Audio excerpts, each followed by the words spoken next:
Good morning and welcome to the YIC webinar session 13. My name is Amanda Charlesworth and I will be doing the welcome and introductions this morning before I turn time over to Heather Noorda to share mentor tips and tricks. And then we'll be hearing from Stephanie Patton and Danielle Peterson with information on connecting students to opportunities in adult education. And then Cathy Davis will wrap up the webinar with a presentation on grief and mentor peer supports. Heather Noorda is a Granite School District YIC mentor. Heather began her nurturing, coaching, and fostering ways as a young child. At the age of 5, her grandfather gave her a bum calf to care for and bottle feed. Too small to reach the kitchen sink and mix the formula, she would slide the chair over to the sink and make the calf a bottle twice a day. Wyoming is a cold place, but that wouldn't stop her from bundling up for the 6 a.m. feeding. The love of participating in growth of any kind has translated to many of her passions, from crops in the fields, gardens, pets, coaching sports, to loving people and mentoring students in the Granite School District. She is a wife, a mother of 4, and a grandmother to 5 exceptionally cute and smart grandchildren. Stephanie Patton is a USBE Adult Education and Corrections Educational Specialist. Stephanie graduated from Brigham Young University in business management. After working with students in an advisory capacity, she returned to school to earn her master's degree in professional school counseling from Utah State University. Since then, she has taught math and credit recovery courses at an alternative high school, worked with low-income and potential first-generation college students as an advisor for educational talent search, and counseled students in an alternative school. She also directed the Duchesne County Adult Education Program and taught non-traditional college students with the Pathways program at BYU, Idaho.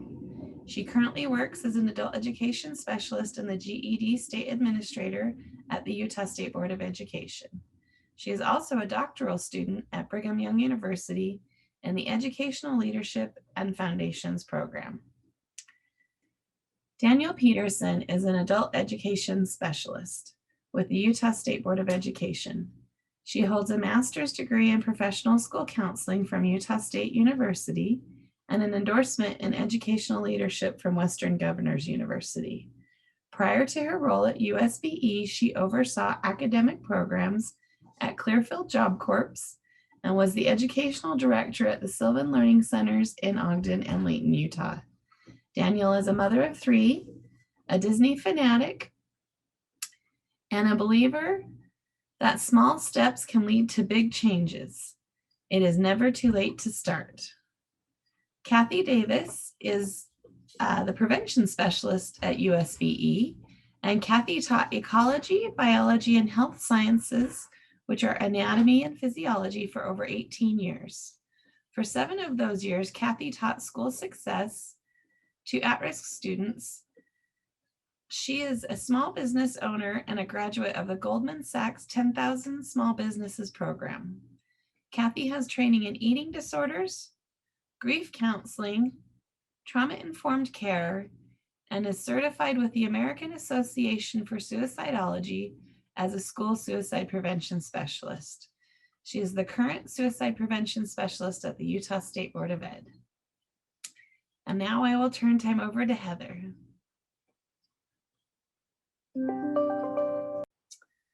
All right, I think that's everybody's introduction, and it is. All right, so now we are ready for Miss Heather Noorda to take over and share mentor tips and tricks. Okay, here we go. You know, this is a little scary for me, and I'm probably not going to tell you anything, earth-shattering or things you're not already doing, because I know that you're all fabulous at your jobs, and I hear your comments and during training, so I know that you do a really great job at what you do. So this is more just if I share something that sticks with you, if it motivates you, if it gives you a little more confidence, or just gives you some food for thought, I hope it achieves that. it's good to spread our wings a little bit. We teach our kids to do that all the time, and Amanda has given me the opportunity to do that as well. So thank you, Amanda, for teaching me to do hard things. So in February, I'm going to look at my little presentation over here. In February, I traveled to Wyoming. I'm from Wyoming. During the polar vortex in February, where it was very cold and we were all having snow and all of that was going on. And of course, in Wyoming, it's always cold. It was 24 below, wind was blowing, snow was coming across the roads. And the whole way there are overhead electronic signs that say, turn off your cruise control, slick spots. And so, of course, I turned off my cruise control. But every few miles, these different types of signs would pop up. Please turn off your cruise control, slick spots ahead. And after driving there for 9 hours and then driving back and seeing those signs both ways, I thought, the universe is trying to tell me something. This is a great metaphor for life. To turn off our cruise control, be more observant, pay attention, predict the slick spots ahead. And I'm a little notorious for not maybe recognizing that like I should. I'm sure most of you have driven in winter conditions and encountered black ice at some point in your life. But the more driving experience that you have, the more you understand how black ice can develop even when we can't see it. But you also learn to recognize when the conditions are right for it to exist. And so even though you can't see it, you do recognize the conditions and you prepare for it. And the reason you don't want cruise control on is if you don't detect it, then the loss of traction, by the time it's too late to react. And so I thought how that applies to our jobs as mentors, and how sometimes we have a tendency, I should speak for myself, I have a tendency to be very task-oriented. I have an agenda for the day. I know what I need to get done. And I get on that cruise control and I'm going to get these things done today. I'm going to see this person. I'm going to talk to this person. I'm going to make this happen. And I just get in that cruise control to try to pack it all in. And often the hours in the day just aren't enough. And so we need to be a little bit on cruise control sometimes, but it can also be very dangerous, I think. So one of these experiences that I had that kind of brought this to my mind was I have a little guy that's just the most adorable little guy in kindergarten, and he's in a behavioral unit. And I needed to speak kind of face to face with this teacher about something. And she is responsible for 8 kindergarten children who have severe behavioral issues. Somewhere in my mind, I thought today is the day to catch her and have a conversation because they're in PE. And I knew that she had more aides with her and more help with her. So I go into the gym, I open the door, and that little crack in the door gave 8 little kindergartners the hope of escape. And they are running towards this open door, and I'm stiff arming all of them, kind of trying to put them back in the gym and close the door and apologize for being disruptive and now causing them to have to regroup these children and everything. And I kind of gently shove them back in and pull the door closed. And I thought I was so on cruise control, so had my agenda so set that I did not recognize a slick spot. And where I should have turned my cruise control off, given my brain a little time to catch up and realize that was not a good time to approach that teacher or walk into that class. And so that's kind of my first, I guess, little tip is recognizing when maybe you're on cruise control. And when you get your agenda, you just kind of are inside your own mind and you're not as observant and thinking outside yourself as maybe you should or could. Just learning to recognize conditions, I guess.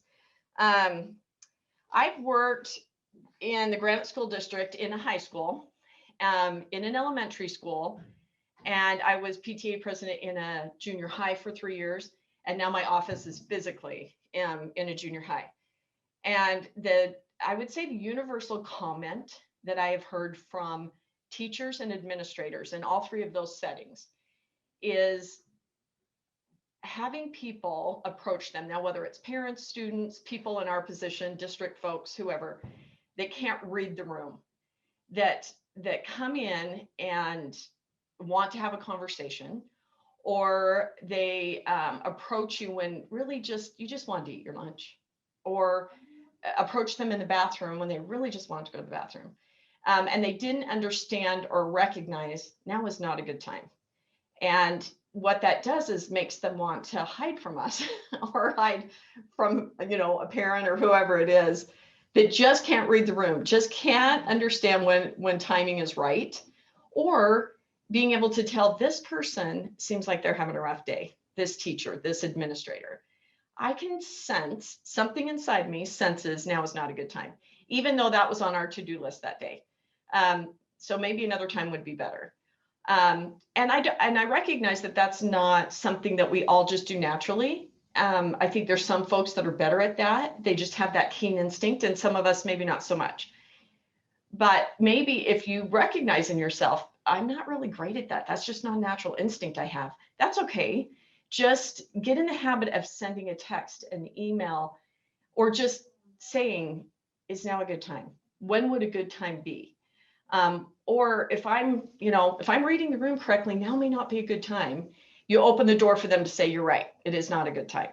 You will build relationships by being sensitive to that and by being aware of that. And they'll appreciate that and respect it. And then when you do go visit with them, I think they're going to give you their full attention just because you were so aware of their time and their needs. And so that's another tip, is just learning to read the room. And when I say read the room, I also mean read the person. Understand maybe where they're at in that day. I think our teachers have been under a tremendous amount of stress. I sent an email regarding one of my students, and I got an email back that was 1 line long, and it was just kind of flat out rude. And it took me about 5 minutes to kind of digest that. But then what I had to tell myself is, I don't know what's going on in this teacher's life right now. I don't know what their morning was like. And the same willingness that I have to cut my students slack, I need to also be willing to cut adults that same slack with teachers and administrators when maybe they aren't at their best.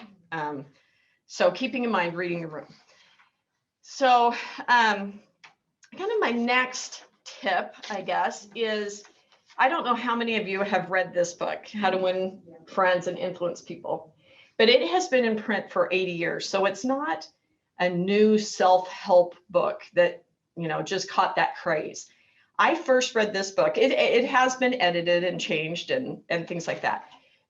The first time I read it, I was in high school.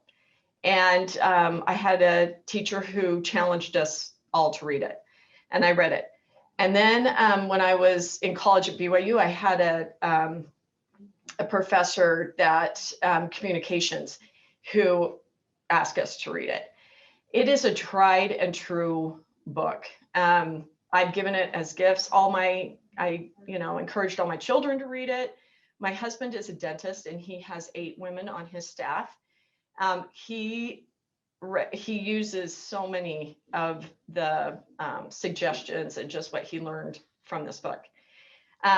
So I wanted to read kind of my favorite quotes, and you'll get these, but please just chime in. And Amanda, you can see if anybody chimes in. I would love to know what pops in your mind when I read some of these. An experience that you've had that kind of, or just, what you're thinking as I read these, and hopefully some of these kind of stick with you a little bit. You can make more friends in 2 months by becoming interested in other people than you can in 2 years by trying to get other people interested in you. Actions speak louder than words, and a smile says, I like you. You make me happy. I'm glad to see you. And although we can't see each other's smiles, when someone's smiling. Their eyes smile, their body language smiles. There's still ways for all of us to be smiling. Personally, I'm very fond of strawberries and cream, but I have found that for strange reason, fish prefer worms. So when I went fishing, I didn't think about what I wanted. I thought about what they wanted. I didn't bait the hook with strawberries and cream. Rather, I dangled a worm or a grasshopper in front of the fish and said, "Wouldn't you like to have that?" Why not use the same common sense when fishing for people? So with that, I think learn their system, learn what they like, learn what teachers like, what administrators like, and then follow their plan, their program, not your own. I think that's so important. You can't win an argument. You can't, because if you lose it, you lose it. And if you win it, you lose it. The difference between appreciation and flattery, that is simple. One is sincere and the other insincere. One comes from the heart out, the other comes from the teeth out. One is unselfish, the other selfish. One is universally admired, the other universally condemned. If you want to gather honey, don't kick over the beehive. The deepest principle in human nature is the craving to be appreciated. Isn't that the truth? We all need to feel appreciated. And so I think taking time to send a quick thank you to a teacher, to an administrator, anyone who's helped you in a school, it takes 2 seconds to say, "I sure appreciate your help today." Instead of condemning people, let's try to understand them. Let's try to figure out why they do what they do. That's a lot more profitable and intriguing than criticism. And it breeds sympathy, tolerance, and kindness. To know all is to forgive all. So I think if you have a little contention, a little misunderstanding with someone, the next time you see them, you treat them as if you have moved on. You have forgiven them, and it's all good. Somebody said, it's life-changing book. I bought How to Win Friends for Teen Girls for my daughters, and it helped. And then that's when I bought my children too, in their teenage years, when they were trying to learn to navigate their peers a little bit. Remember that a person's name is to that person the sweetest and most important sound in any language. The reason that that is an important quote to me is because I am really great with faces. I never forget a face. Not so great with names. I'm great with the names of my students, but not always in every school. So last year I recognized that about myself, and I made a chart of the secretaries in every building so that when I go into a school, I can call them by name. Every principal, and those all shuffle from year to year, principals get reassigned and everything.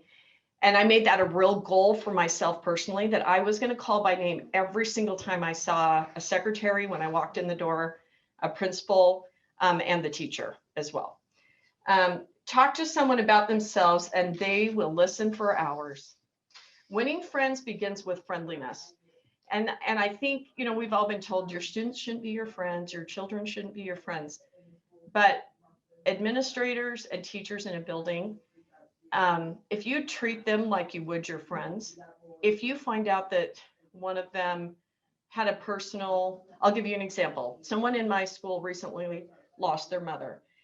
And I went to the school. She hadn't been there for about 10 days when I had been there a couple different times. So when she returned, I said, "Oh, I missed you. I was here and you weren't here. Are you okay?"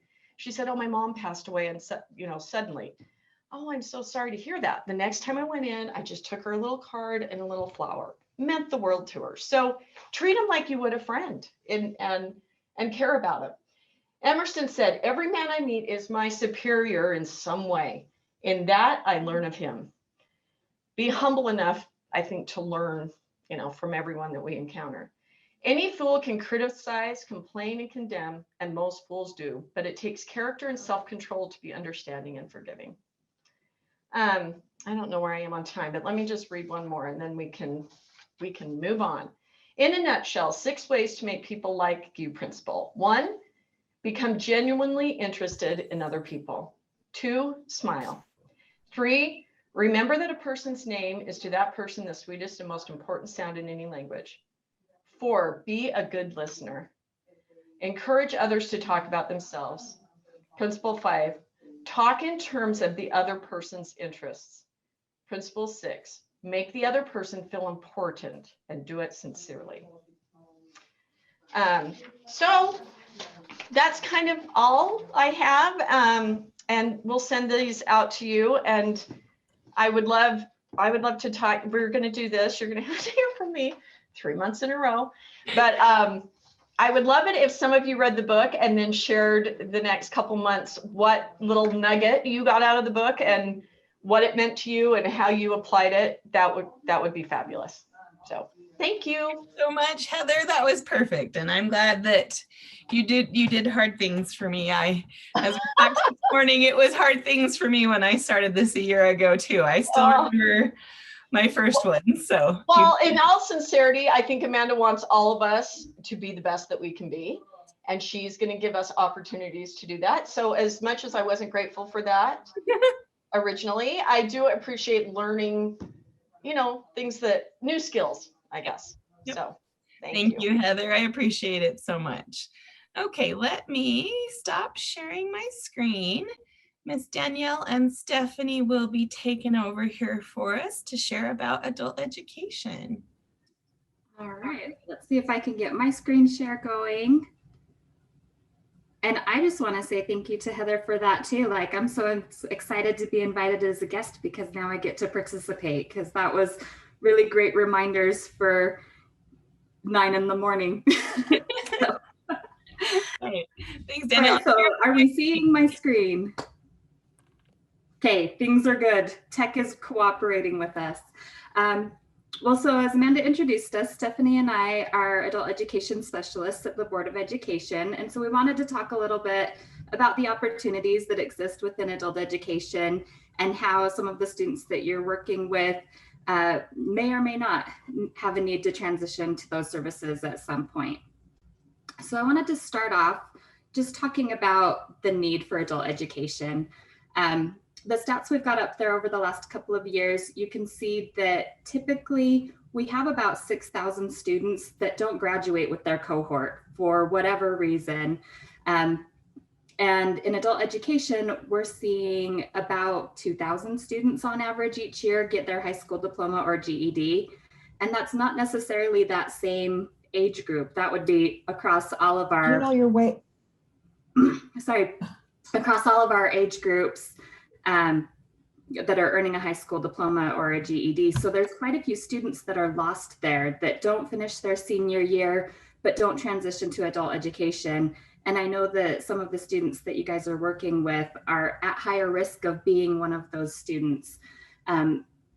Beyond just those students that don't graduate with their class, there's a great need for adult education in our state.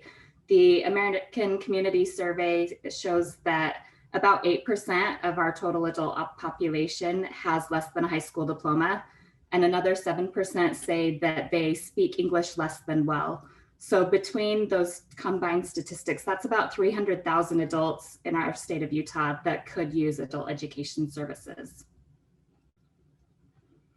So our mission in adult education is really to empower individuals. We want them to be self-sufficient, and we do that by helping them increase their literacy skills and obtaining the skills and knowledge that they're going to need in the future for employment and for personal success. We have programs located across the state. The majority of them are in school districts. So the handful of school districts that do not have an adult education program do have access to one. There's a couple of situations where geographically there may be more than one school district in an area, like in the Logan and Cache area or Ogden-Weber. So all school districts should have an adult education program either in their district or that they can refer students to locally. We also have 5 community-based organizations that provide adult education services.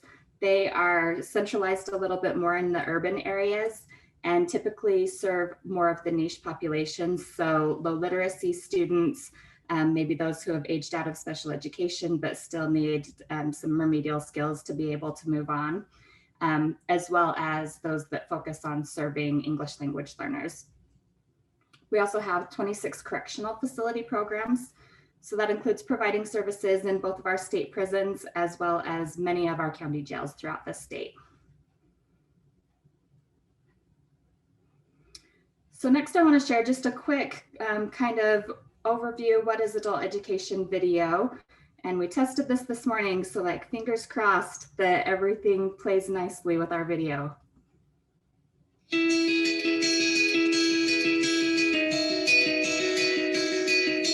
Adult education can help improve lives and build a stronger American workforce. Yet many people are hesitant to take that first step. Maybe they don't know that there's help. And there is. They have adult basic education classes in colleges, in schools, in libraries, in churches. So there is help for them. At no time has our work in adult education mattered more. Every student, young or more mature, must be prepared for post-secondary success. An investment in adult ed is an investment in our economy. It was a community college, and on arrival, immediately I had second thoughts. I knew this was a place where smart people went.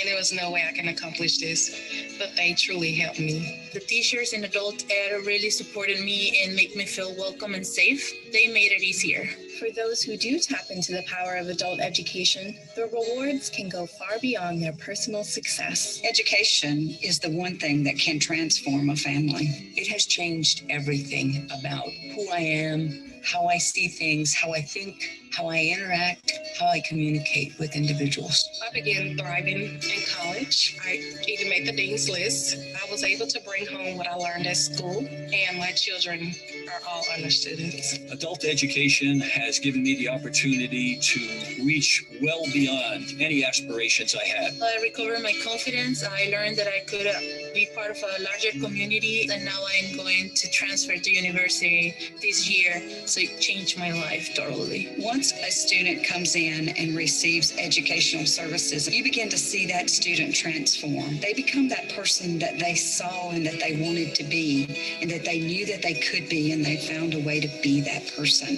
And education was the key to that. All right, so really quick, but I love hearing from the students. They say it so much better than I do. So just getting back to kind of overview, we have really 3 core services that we provide in adult education. The first is adult basic education, which would be instruction that's anything below the 9th grade level. So that can be building up literacy skills, numeracy, digital literacy, often is an area that students need remediation in. Adult secondary education is targeted at completing a secondary credential. So that could be obtaining a high school diploma, and we do have the option in adult education to do a credit-based diploma. They can also be working towards their high school equivalency, which in Utah is the GED. And we follow all of the same graduation requirements as the K-12 schools do. We use a standards aligned curriculum for that. And then our third option is English language acquisition, which are classes that are targeted at helping our multi-language learners improve their skills communicating in English. So as I said, we are standards aligned in all of our curriculum. We have specific standards for adult education, the college and career readiness standards, and the English language proficiency standards. And those are based on the core standards that are used in K-12 schools. And we follow the same graduation requirements with a minimum of 24 credits.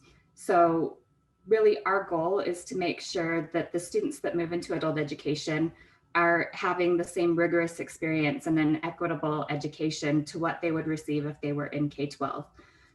We do a lot of competency-based work in adult education, and it's very individualized. So sometimes that can accelerate the timeline, but we never want it to be watered down.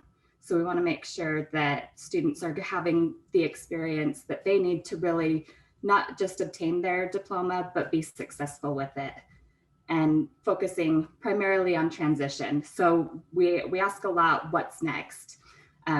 Once you get your high school diploma, what are you planning to do? What does that look like? And we work really hard to help students transition, whether that's into workforce or into post-secondary or a combination of both.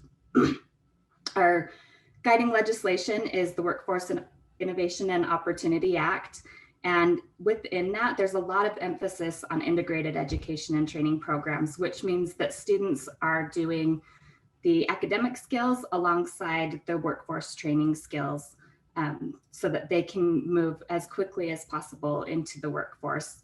And we work closely with our core partners at the Department of Workforce Services and with rehabilitation to make sure that we're able to transition those students as quickly as possible, because as you're working with adults, there's an immediate need for them to begin bringing in a greater income.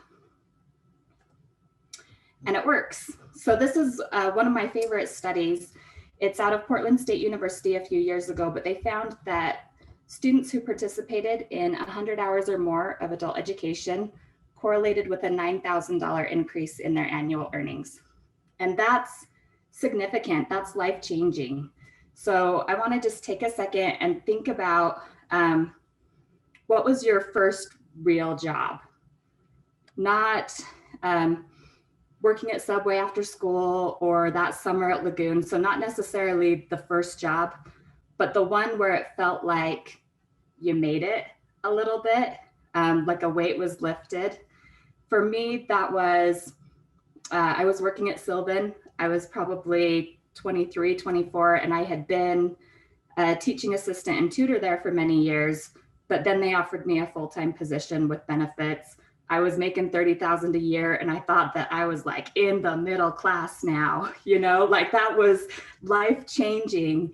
And that's the potential that we have for these students. A $9,000 increase is going from a $12 an hour job to an $18 an hour job. It can be really huge. And many of our students are employed, but they're underemployed. They may be working full-time, but they're not making great wages. They may be working multiple jobs just to get by. And so seeing that boost in their annual income can be really significant. As far as the enrollment process and getting started with adult education, our eligibility is pretty wide open. If you're over 16 and you're not enrolled in K-12, you're eligible to come to adult education. You have to be a resident of the state, and so you do have to provide proof of residency. But for students who are transitioning from K-12, generally it's a transcript. So that's a really easy process to show their residency. And we do give them a placement test as they come in. Depending on which program you're working with, that could be a different assessment, because we do have a couple that we accept, but generally we're testing them in math and reading just to get kind of a diagnostic of where they're at, so that we make sure that we're customizing the instructional plan to that student and placing them into appropriate courses. So I've talked kind of a little bit about overview and what that looks like as far as completing a high school diploma. So I'm going to throw over to Stephanie to talk about the high school equivalency option. Good morning.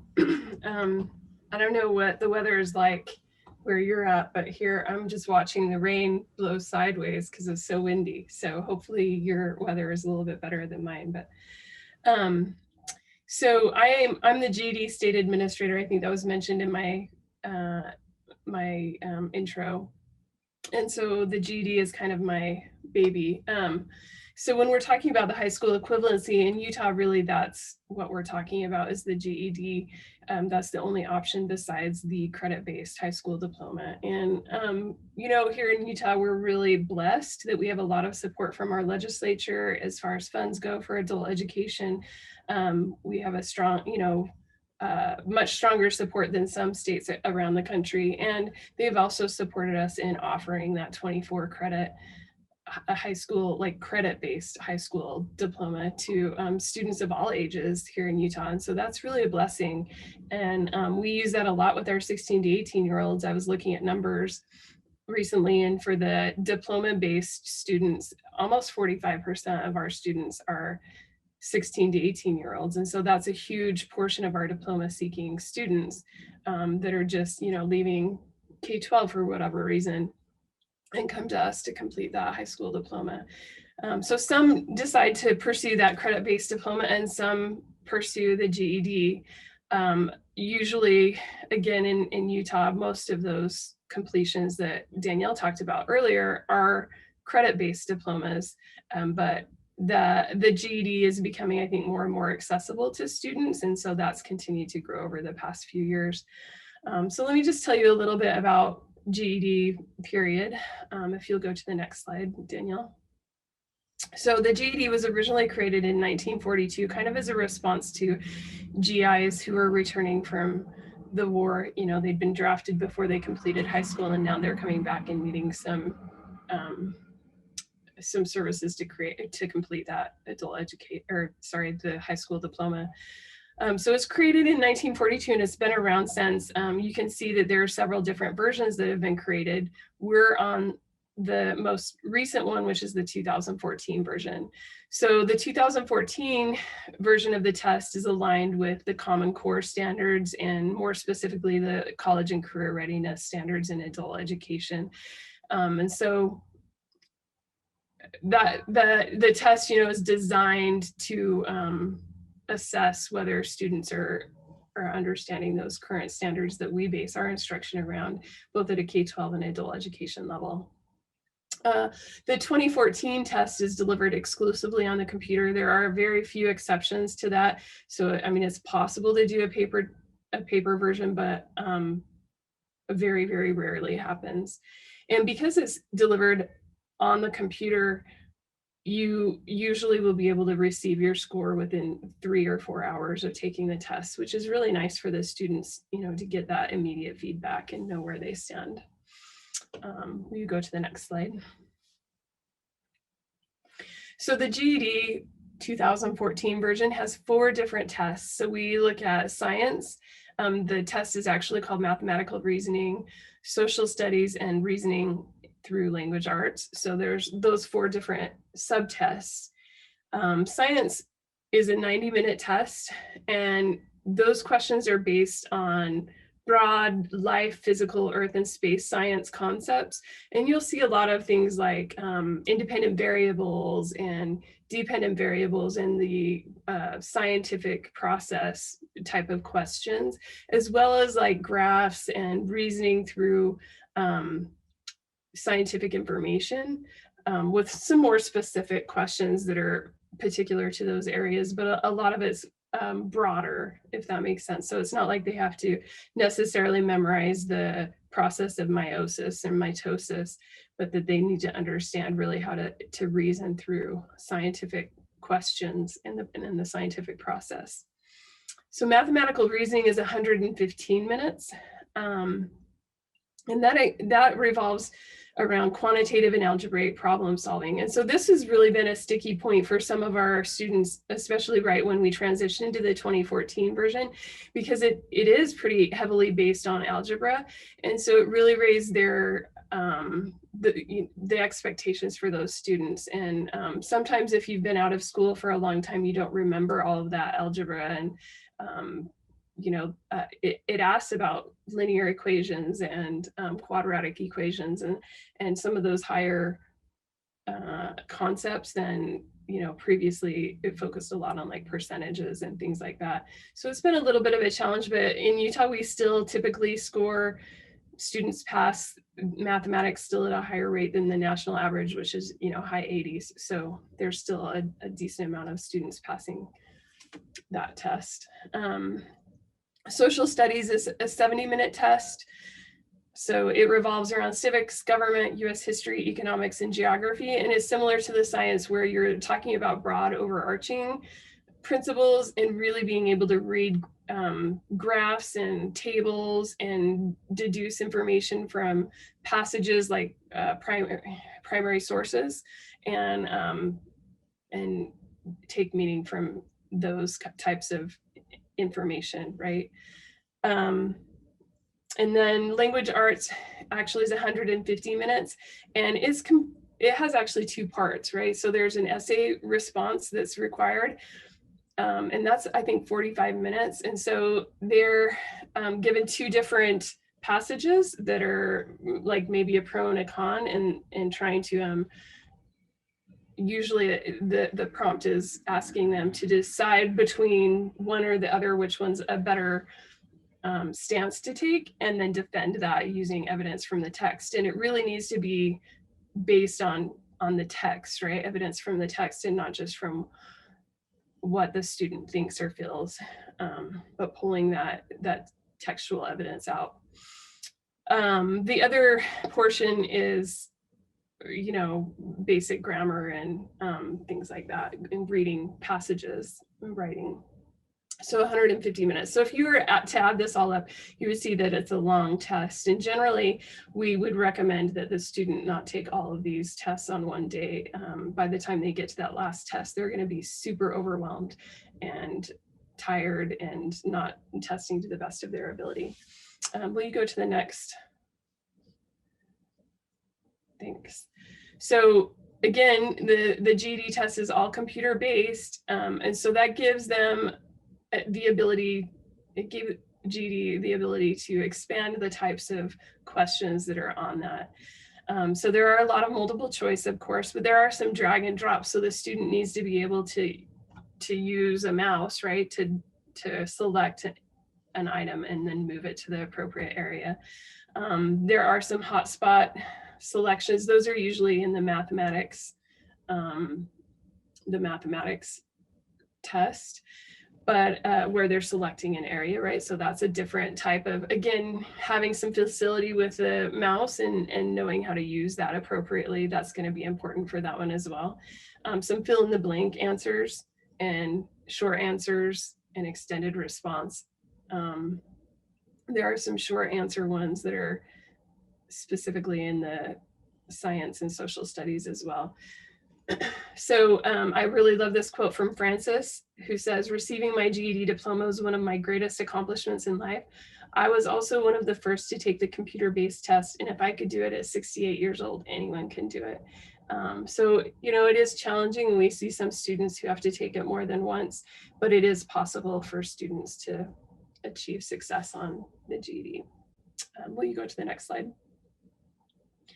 Thanks. So the structure of the test, each of these tests can be taken individually. And so there's not really an expiration or, you know, of the test itself. I get that question a lot. So if I take it, you know, in January, do I have to take the next one or complete all 4 tests before 6 months is out or something? And there's not really that deadline. So you can take them individually. And so we often recommend that students study for one subject and go and take that subject. And so they're prepared each one. And the subject tests do cost $30 a piece. And so sometimes that's a lot easier financially as well when you're just doing a $30 at a time versus $120, you know, in one shot. If they don't pass the test the first time, when they're taking it in a testing center, because there is an additional option now to take it online because of COVID, and I'll talk about that a little bit in a little bit. But if they're taking it in a testing center, then they do have 2 retests that are discounted at like $10 instead of the full $30. So that's really nice. And their past test scores don't expire. The one caveat I would say, or exception, is if we get a new version. So say they had started the test in the 2002 series and didn't complete it, then when the 2014 version came out, you know, they had to start over. But if you remember those dates, they're few and far between. It's been, you know, at least 12 years between the 2002 and 2014 tests, and a new version isn't expected any day soon. So there's a lot of leeway for them, you know, to take those tests and continue to work towards getting all 4 completed.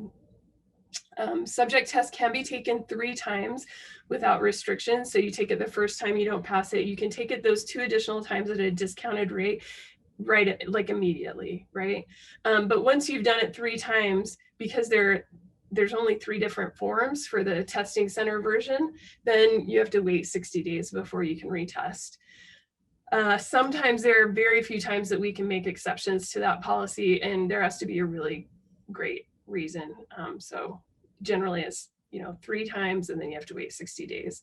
And in Utah, you can actually take the test in English or Spanish. So if you felt more comfortable with Spanish, then you can take the Spanish language arts one, but maybe mathematics, you feel really comfortable in English, then you could take that in English, and you could mix and match as it made sense for the student. So that's kind of cool to have that option. So there's an official practice test for the GED, and it's called the GED Ready test. Each of the subject tests costs $6 unless as a organization, you're purchasing those in bulk, and then oftentimes you can get them between $3 and $4 a piece at a discount. And GED is pretty good at running specials every now and then where you can get them half price, or some variation of that, some discount. So you can watch for that as well. But full price is $6 a piece for each subject. So to access that, you actually just create an account on GED.com, which the student needs to do anyway. And then on the study tab, then they can purchase those GED ready tests. So if they're 16 to 18 years old, or well, if they're 16, okay, let me say this. If they're 16 to 18 years old, there are additional steps for them to take in order to be able to take the GED, and we'll talk about those a little more in depth later. 16-year-olds have to, as part of that process, 16-year-olds have to prove that they're academically ready to take the test. And so the GED Ready test is a great way to prove that they're academically ready to take the test. And the test is really super helpful. The way that GED has designed it, it gives them a lot of feedback. So first of all, there are 3, kind of broad levels of scores that you receive. So you'd either be red, which means that you're not ready to take the test. You should do some more studying before you sign up for the actual GED test.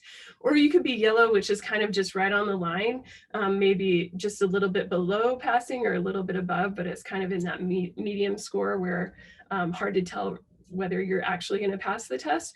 Or you can be green, good to go, which says, 95% of the time, according to statistics, right? If you're in that green, good to go on the GED Ready, you're going to go pass the actual GED test. So that's one way that you get feedback from this test, right? The other way is that it's actually aligned with all of these different publishers' materials. And so there's on the score report, it will tell the student, they actually can choose, I'm using Steckbond GED workbooks. And so they select what kind of publishing materials they use, whether it's online or workbook types. And then it'll say, well, you really struggled with linear equations. And in that Steckbond workbook on page 75, that's where you're going to find the material that you need to study to really get that concept. And so that's super helpful for this student, because it's like 2 different layers, right? Where you're finding out which subject or concept rather, I guess, you're really struggling with, and where actually to find that material to beef up that concept. So if you're helping students prepare for the GED, encourage them to use this GED Ready test. And I use this kind of embarrassing example of my own to say why sometimes it's super helpful to use the GED Ready test. So like 10 years ago, I went to go go into a master's degree program, right, for school counseling, and it required a GRE. And so I'd signed up, and this was kind of a last minute, like, ooh, I really want to do this. Oh, the deadline to apply is like in 2 weeks kind of thing, So I just have a lot of time to prepare, and I really wanted to get into this program as soon as possible. So I signed up for the GRE, and I was busy with little kids, young children and work at that point. And so I really had like one night to prepare. So I had sat down and I had gone through this practice test that was free, but not the same format that I actually would encounter when I went to go take the test. So I get into the test, and I'm actually pretty decent at math. Like, that's one of my good things, but I'm taking the math portion of the test, and I get to this question, and I'm like, there's not enough information to answer this question correctly. And it's a timed test, and I know that, and I'm sitting there looking at it, and I'm like, but I can't answer this question. And there's that part of me that's just like, I know how to do it. I just need all the information. It's not there. Like, what am I missing? And I got stuck on this question. I took far too long, and I never did figure out how to do it, right? So I move on through the test. And by the time I finish the test, right, and now I'm scrambling because I wasted so much time trying to figure out this one question. By the time I get to the end of the math test, I'm like, oh, there was a scroll bar on the side. And if I would have just scrolled down, I would have found all of the information to answer that question. Because again, it wasn't that I didn't know, it was like a percentage type of question or something. Like I knew how to do it. I just couldn't see all the information.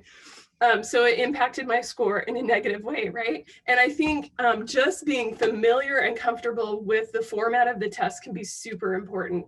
And so the GED Ready test is the same format. It looks exactly the same as the actual GED test. It's just different questions.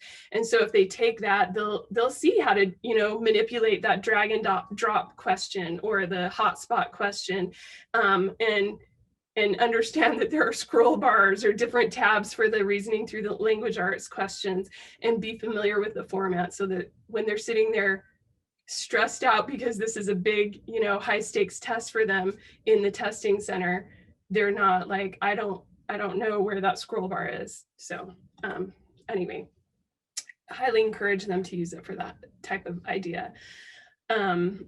So when you schedule the GED test, again, it's just on GED.com. And when they're creating their account, this is really important. So they'll have to show ID in order to take the GED test, whether they're doing it online, proctored test, or whether they're doing it in a testing center. And it's going to have to be a government issued ID.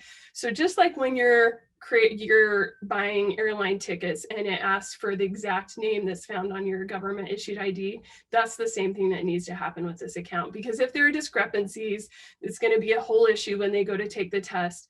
And even if they can resolve it there, it's going to make, you know, them flustered and less likely to do well on the test. So you just want to make sure that they're creating an account with the exact name that's on their government issued ID. And they need it non-expired, right? So it needs to be a current. So if they had a driver's license, but it expired and they haven't replaced it, that expired ID, it's not going to work. And again, it has to be government issued. So having a high school, you know, their school ID, that's not going to work for this either. So just a couple of tips there. Will you go to the next slide? Thanks. So because of COVID, one of the few good things that came about because of COVID is the option to take it online. So there is an online proctored test. There are several different requirements for this, however, that the student needs to be familiar with and aware of. So first of all, they have to take a GED Ready test, and they have to get a green good to go score on that GED Ready test for each subject that they want to take online. Of course, taking it online, they need to have stable internet connection, right? They need to have a computer with a microphone, because they will be recorded, you know, visually or verbally, and as well as a camera, right? So that can be manipulated to show the room.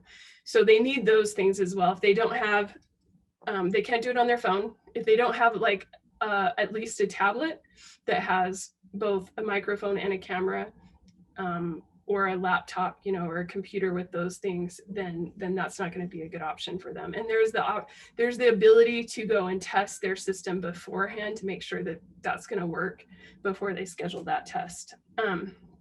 So then once they have the green good to go score on the GED Ready, then they can go ahead and schedule. So some of the things that we found that might be applicable to your students is that if they're under the age of 18, when they go to sign into the test on the actual day that they've scheduled the test, they do have to have a parent present. That's specific to the online proctored test. It doesn't happen in the testing centers, but it does for the online proctored test. So they need to be aware of that. That's sometimes been an issue where the student isn't aware of that, the parent's not around, and then it counts as a no-show and they don't get the money back for that. You know, they waste $30 basically. And so for the online proctored test, there's only 2 forms for this test. And so you can take it once and then you can retake it, and then you have to wait 60 days. So you can combine these 2 waiting periods, aren't the same waiting periods. So you could actually take it 5 times without a 60-day waiting period if you did 2 online proctored tests and 3 in person at a testing center. You'd actually take it 5 times before you had to do a 60-day waiting period, because those are all different forms. So you have more options that way. Unfortunately, for the online proctored test, it's full price every time you take it. So there's no discounted retakes. And what we've discovered is that if they're coming in and using a paper learner's permits, you know how in Utah they're all printed just on a paper and they're not the plastic cards, those won't work for, again, for the online proctored test. They'll work in person at a testing center, but not for the online proctored test. So if they don't have a plastic government issued ID of some sort, counsel them not to take the online proctored test. So right now, during this pilot phase that's been in place for over a year now, or just about a year now, the price was the same whether you take it online or in person at a testing center. But starting September 1st, that cost for the online proctored test will go up to $36 because they've just discovered that it's more expensive to do it online with that online proctor than in person. So it will be a little bit more expensive. Okay, so when you take the GED, there are different levels for they have different benchmarks. So 145 is a passing score, and in Utah, when you pass the GED, then you receive a Utah high school completion diploma, and that's issued by the Utah State Board of Education, so we'll have our stamp, our seal and stuff on it. If you get a 165, then that's considered GED college ready, and we're trying to work with post-secondary institutions here in the state of Utah to accept that 165 as college ready, where they don't have to take the AccuPlacer or some other placement test and just waive all of the developmental programs and go straight into credit bearing courses for post-secondary.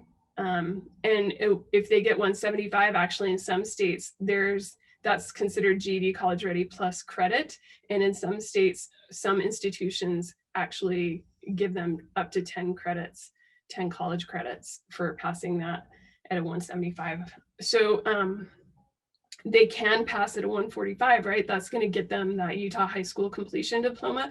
But if they're planning on going on, it might be wise for them to study a little bit longer and make sure that they're at like a 165 or 175 range so that they're really ready to go on to post-secondary. Will you move that forward, Danielle? Thanks. So this new, the newest version of the GED, you may have had negative perceptions of the test before and that it was super easy or, lesser credential. But since the 2014 is aligned with the college and career readiness standards, and those are a subset of, the Common Core standards, the graduates from GED since 2014 have just had a lot more success with post-secondary because we're really getting them ready for, that next level. So you can see that 90% of graduates who attend college actually continue to persist, from semester to semester. So that's really a great number. You can see before 2014, that was a much lower level, right? 29%. But again, because we're getting them ready at a higher academic level, they're able to succeed in college. So over 200 US colleges, and this is probably a little bit dated, so it's probably more than that, actually accept that GED college ready recommendation where they're waiving the developmental or placement tests and allowing them to go straight into credit bearing college courses. So it's a better test than it used to be. And let's see, just a little testimonial, if you will, from a student who took the GED. I grew up in an area where most people don't pretty much finish college. And I went out and seek a job at a young age of 15. At the time, the money I was making was decent and I thought it was okay. But as I got older and wiser, I realized that without an education, I wouldn't end up with a better job. So I had to take that step to get an education, to better myself. So it was a mistake that I made, but it was a mistake that changed me for the better. My children motivated me all the way. I had to show them and lead by example, like, this is what I want you to do and I want y'all to be successful. So I had to make sure I was successful so that they can be successful. When I finally got my GED, I was confident, I was overwhelmed. I was excited. I felt like it was nothing I couldn't achieve. I was at my strongest, and I just continued to go from there. It made me feel real honored that they used me as a valedictorian, where I got to speak to other graduates, letting them know my story, what I was doing. So it was very exciting. With the GED, I have not stopped. I'm just going to continue to use it and do the best that I can. After I received my associate's degree at Lamar Institute of Technology, I'm planning to attend Lamar University for a 4-year bachelor's degree in civil engineering. I am a GED graduate. I am going to be successful.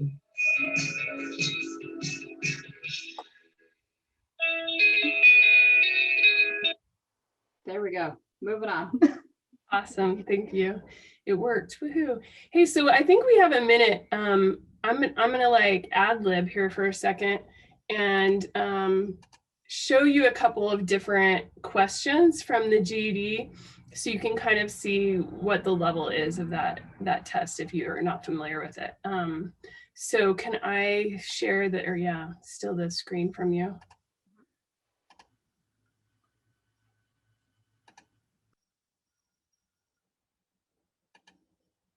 Okay, can you see that? Is that working?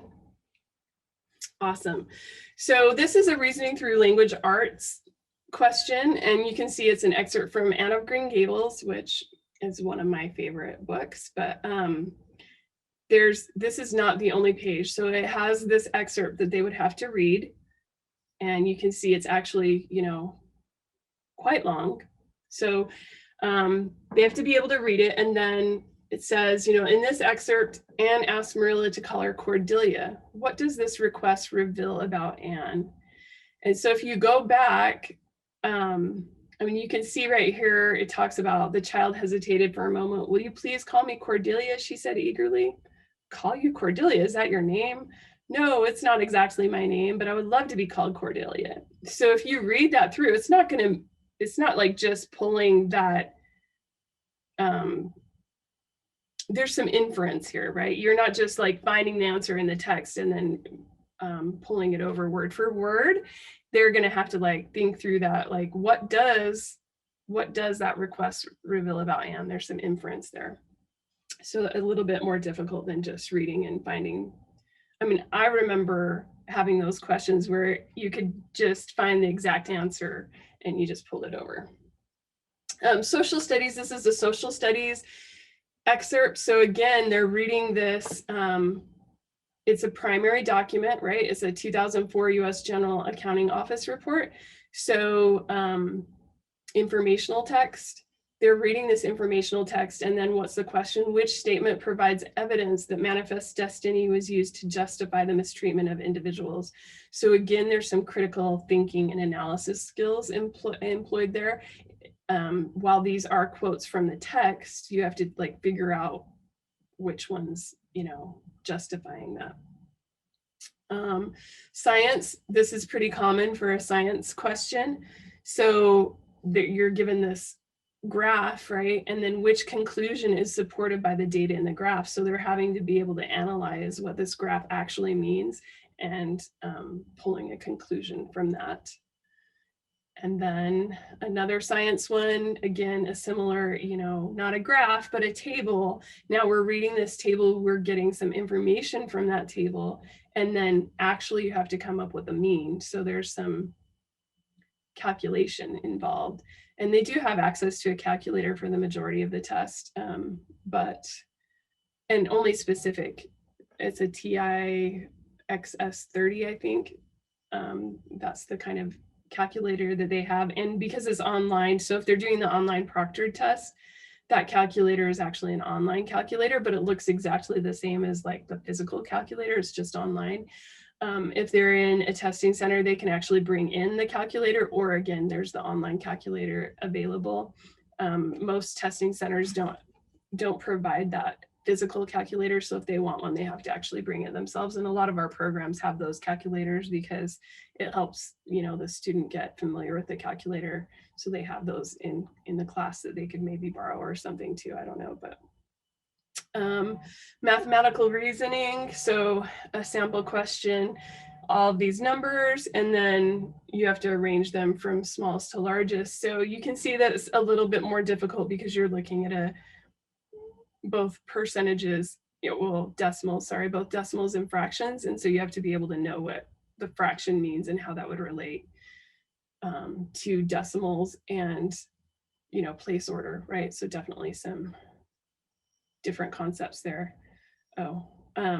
So anyway, I just wanted to take a second and just share that so you could see. And again, that math question was a little bit easier than some of them because they do have a lot of algebraic reasoning questions, as well as, so you're looking at really concepts like linear equations and quadratic equations and harder concepts, polynomials, etc.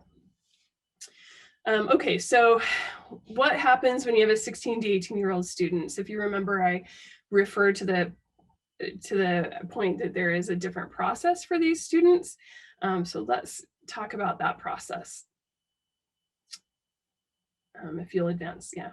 So before enrolling in adult education or scheduling a GED test, if the students between the age of 16 and 18, so even if they are 18 and their class is not graduated, then they have to complete this HSE, which stands for high school equivalency.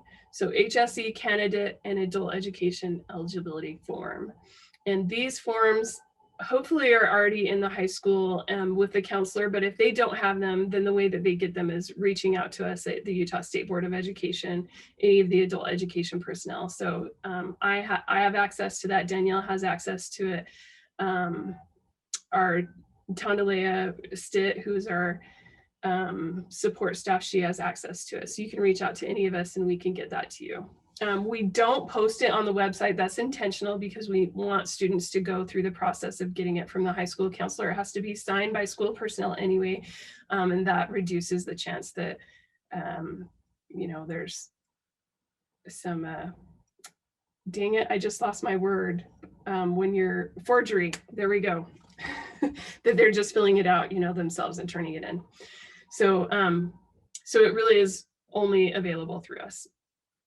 And then, so for GED students who are 16 years old, they have to do that high school, or well, the HSE candidate and adult education eligibility form. But like I said, they have to prove academic readiness. So oftentimes that is through getting a green good to go score on the GED Ready, but it could be through other standardized tests. If they're enrolling in adult education, completion of a GED preparation course shows academic readiness, or taking our placement tests, the TABE or the CASAS when they enroll in adult education, that could be proof of academic readiness. If they've taken the ACT already and they've met benchmarks, that could be proof of academic readiness. So that's not really meant to be a barrier so much as just checking to make sure that they're really in a place where it makes sense for them to move to the GED. So once those forms are completed, then they do need to be submitted to an adult education program, because when they create their account on GED and they indicate through their birth date that they're 18 or younger, and then they're actually asked whether their class is graduated, that will put an alert on their account where they can't schedule a test until this form is turned into an adult education program, and then the staff there, once they have a completed form, can clear the alerts on their account. They don't have to enroll in an adult education program in order to get those alerts cleared, but they do need to turn the form in to an adult education program. So 17 and 18-year-olds, similar process, but they don't have to show the verification. And again, 18-year-olds, if their class hasn't graduated, even though they don't need parent permission per se, they still have to fill out the form because their class hasn't graduated. So, all right, that's back to you, Danielle. All right, back to me. So we're going to wrap up with just talking about some considerations as you're advising students about adult education, because we know that you guys have those relationships with the students, and so you're likely to be some of the people that they're coming to as they're considering their options. So some of the considerations to be aware of, one are supports. Adult education is just a whole lot smaller than K-12, and we don't have as many wraparound supports as they do in traditional programs. We try to individualize instruction. We try to provide as many supports and remove as many barriers as possible. But on average, our per student spending is about $800. So it's nowhere close to a WPU.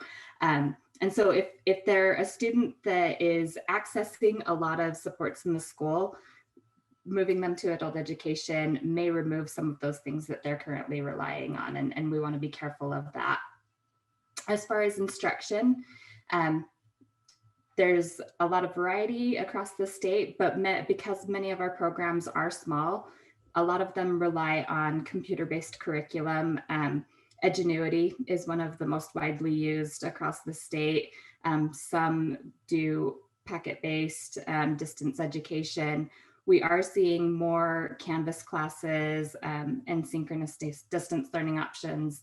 And some of our programs do have face-to-face classes, but generally it's going to be a lot more independent and computer-based. And so thinking about how does the student learn best, which also ties in with motivation. If it's a student who is going to be highly motivated to get through and do things on their own, it could be an ideal situation for them because it is highly individualized and often competency-based. But competency-based also means it's going to happen at my own pace. So if your own pace is chugging right along, hitting the goal, fantastic.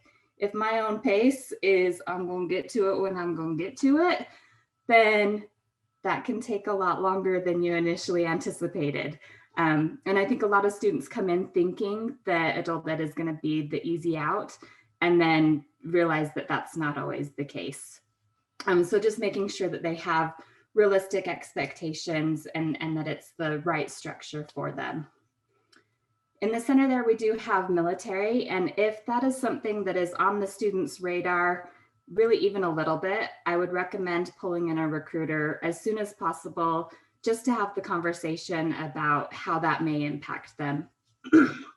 So alternative diplomas like the GED often count as a tier 2 diploma for the military. Every branch is a little bit different and their requirements fluctuate depending on their need, and then also correlate with the student's ASVAB scores.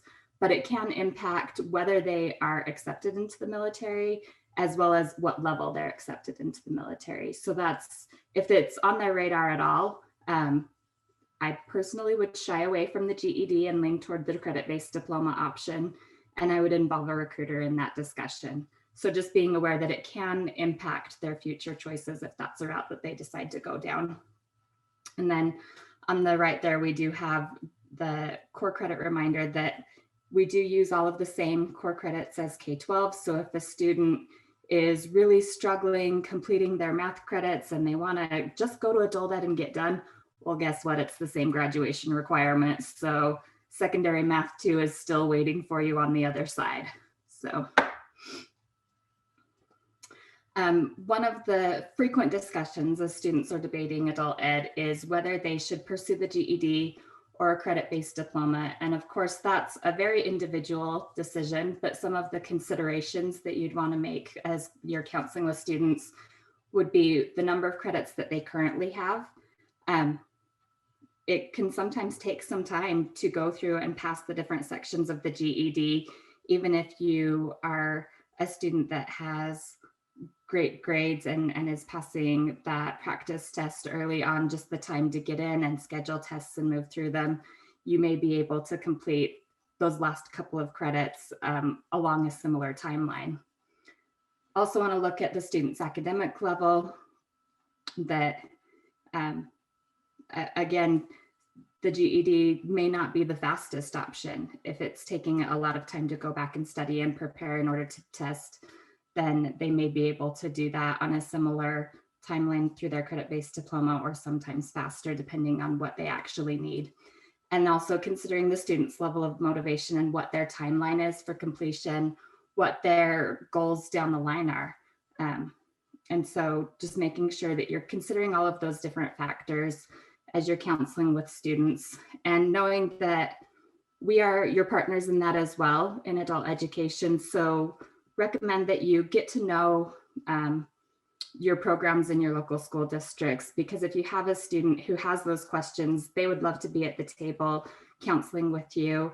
We never want to poach students from K-12 because we know that there are so many services available to them in that situation.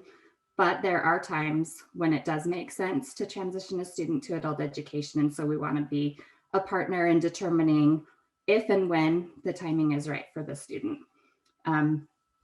So again, just kind of managing both the student and family perceptions of what adult education is and what their expectations are, as far as how long it might take, how much effort they're going to have to put into that completion.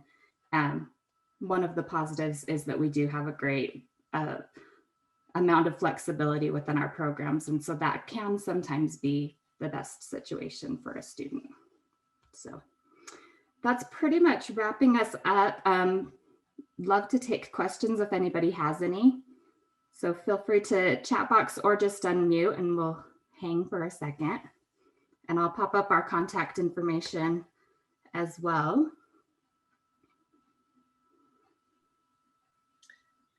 We've got about 12 minutes here with Danielle and Stephanie. So if you guys have any questions, this is a great time. Like Danielle said, just pop off mute or put it in the chat.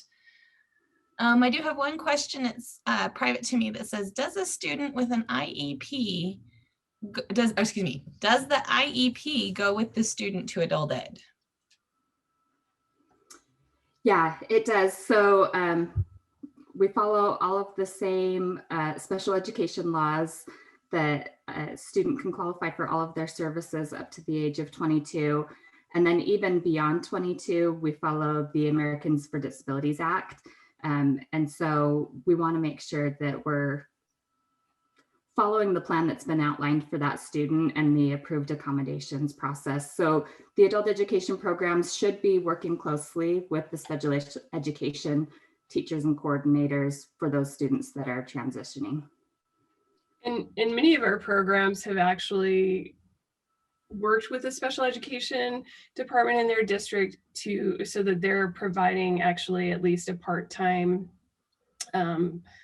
special education person in the program. And so they can really meet those accommodations and help those students that do qualify for IEPs. And like Danielle said, you can imagine that our population does have, especially if you're looking in correctional facilities, does have a larger percentage of those who have learning disabilities or would qualify for an IEP. They just may have aged out. And so we do work closely to individualize instruction and really meet their needs.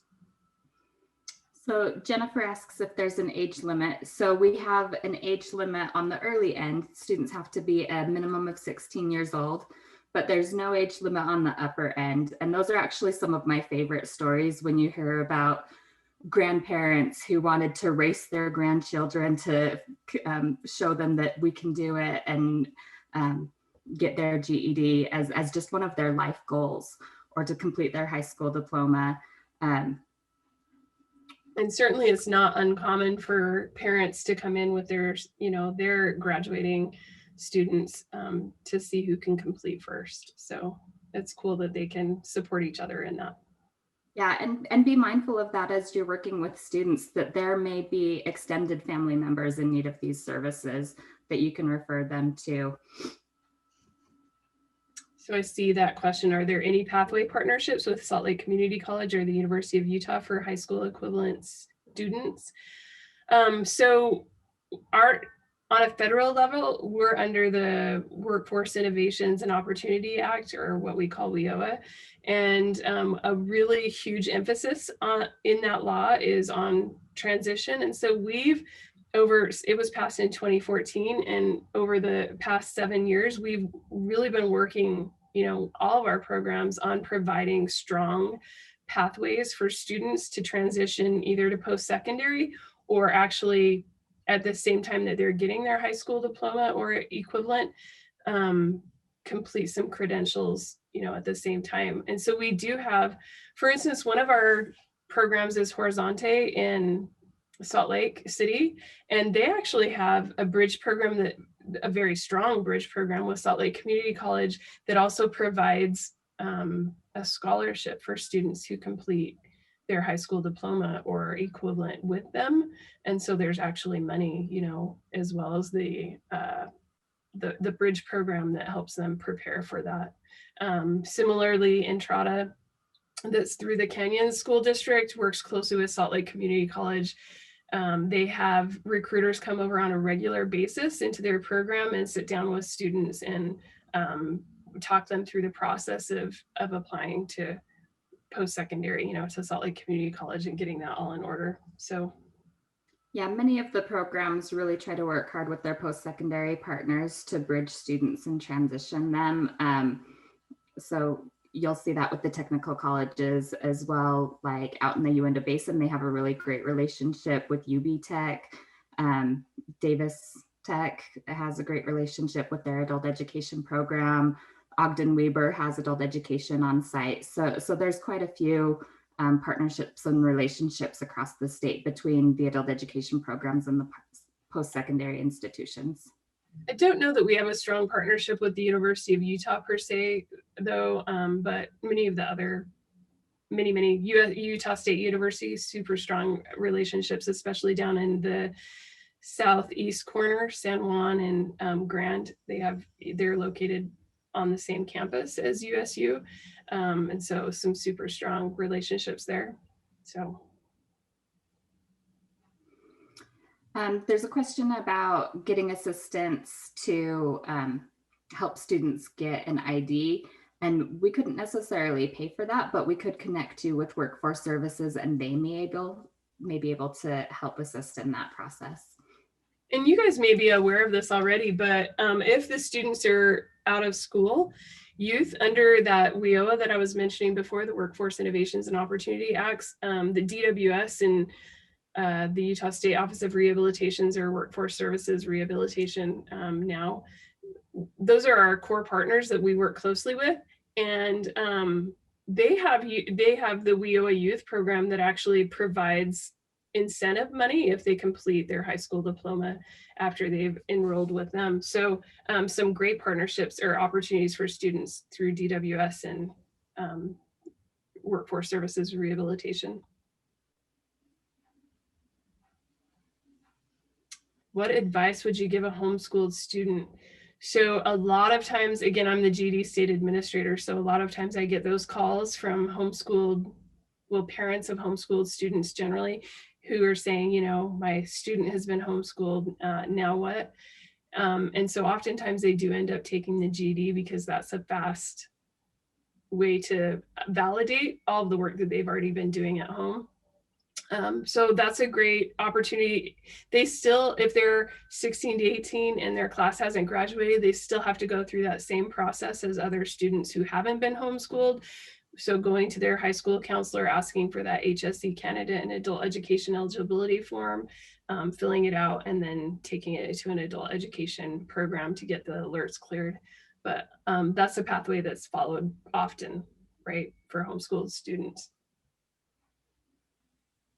All right, well, sounds like we're kind of wrapping up, but feel free to reach out to either of us. We're happy to talk about how we can connect you with our local programs or answer any questions anytime. And I'm happy to wrap up a few minutes early because that means you get to spend time with one of my favorite people, Miss Cathy Davis. So moving right along. Thank you so much, Stephanie and Danielle. That was wonderful. And I just want to tell everybody that you're popular this morning. We do have more folks with us today than is our usual. So thank you for your information. And like they said, reach out if you guys have questions. So Miss Cathy's there. I see her camera on. Cathy, are you ready to share your slides? I am. Let's just test my abilities. Just a minute. Are y'all hearing me okay? Yes, we are. Okay, good deal. Let's see if I can share this screen. Okay, are you seeing the screen that says managing grief and trusting the process? Not yet. I'm still on you, so there might be. Oh, did you know what? I have to press You got to press share twice. I know, it gets me every time, Cathy. Okay, are you seeing my big screen? Yep, you're good to go. Oh, awesome. Well, I am so grateful to have, anytime I have the opportunity to work with Amanda, I just love it. Thank you so much for giving me this opportunity, Amanda. And I just want to start out this whole process by just, I don't know, I'm not a military person, but I want to salute you, or I want to give you some type of praise and respect for all that you do. I'm going to give you a little background on what I've done.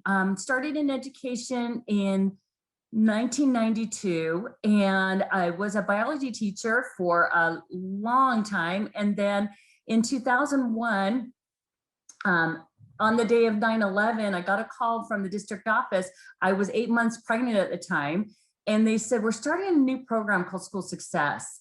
And once I delivered my baby girl, who is now 19, I started a program called School Success that's still running in Murray School District. They closed down the alternative program and then established a School Success program.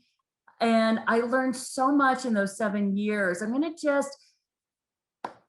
I think we bring someone to each and every one of our presentations, and I'm going to bring my beloved Amy Forsyth to this presentation today.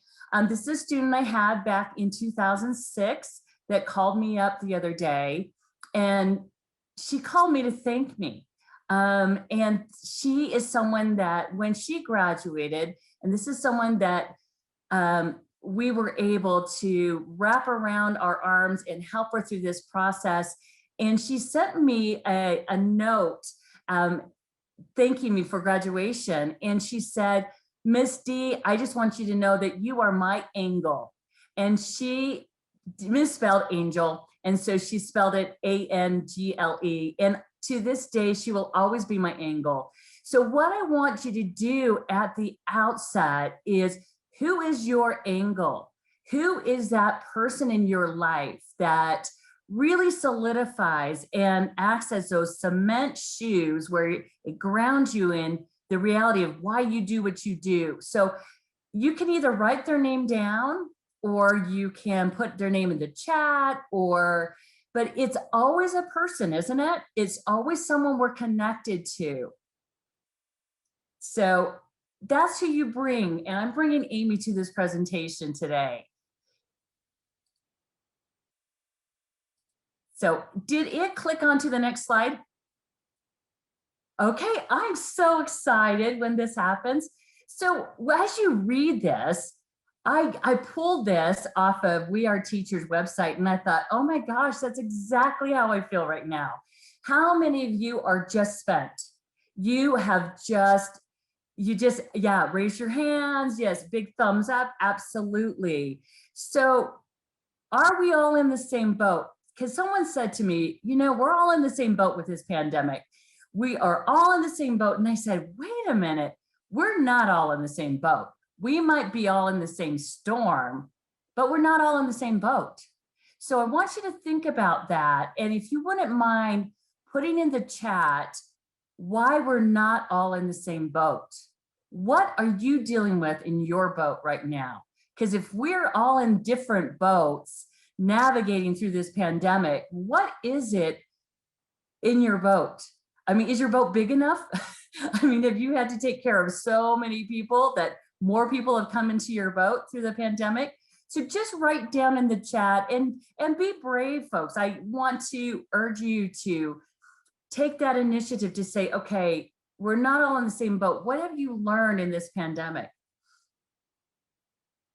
And will you monitor the chat, Amanda, and see if there's someone that's brave that said something about what's it's been like in their. We have one that says we don't all have the same supports. Okay, we all don't have the same supports. Got it. And then I added, because I'm a whiner this morning, that I'm living in a tiny house under construction and I have to work remotely. So I feel like everything is on top of me. Absolutely. Absolutely. So I think a lot of us have turned to Brene Brown. I know I have. She's kind of been the counselor, the therapist for the entire nation. And she says it takes courage to say yes to rest and play in a culture where exhaustion is seen as a status symbol. And I think we've really got to step back and realize that there is this myth that we have to just keep giving and giving and giving. And if we don't take the time to step back and really refuel, do those things that give us joy, we're not going to have this sustainability. I don't think any of us anticipated having to go through a pandemic. I don't think any of us anticipated what it would reveal for each and every one of us. And so my whole seminar today is about grief. And grief is all about being human and what it's all about to be human. It is my honor and my privilege to now reveal to you what I do and what I have done since 2015. It has been such an amazing calling. And I call it a calling because it really, it's not that I applied for this position. I did apply for my position, but it actually called me to it because I am the suicide prevention specialist for the state of Utah. And it has put me on this growth journey that is one that I wouldn't trade for anything, although it's been really, really, really, really difficult. And I had the honor and the privilege to get called into just a technical assistance call with Amanda because, you know, as it is within all of our realms, we're going to be touched by suicide, whether it's in our personal lives or in our professional lives. And when that happens, I always say to people that suicide is a grief like no other. And so today what I want to do is talk to you about this challenge that we have all been given. It's amid this global pandemic and the accompanying economic recession, our country's also grappling with this mental health crisis. And the effects of this crisis have acutely been felt here in Utah. I don't think there, and so many times, and I get interviewed a lot by KSL and other media outlets, and they always talk to me about the effect on our youth. And they said, let's just back this up a little bit because there's this collective grief that all of us are feeling and experiencing. It's all of the mandatory workers. It's all of the folks that are doing so many different roles. They're not only a parent, but they're also a teacher, or they are dealing with their own grief. And so what I want to do is give you this time and the space today to talk about what we're experiencing and to equip you with some strategies to help you get through this space. Okay, so in the email, you probably thought, oh my gosh, Cathy's asking me to indulge in candy. Oh, absolutely.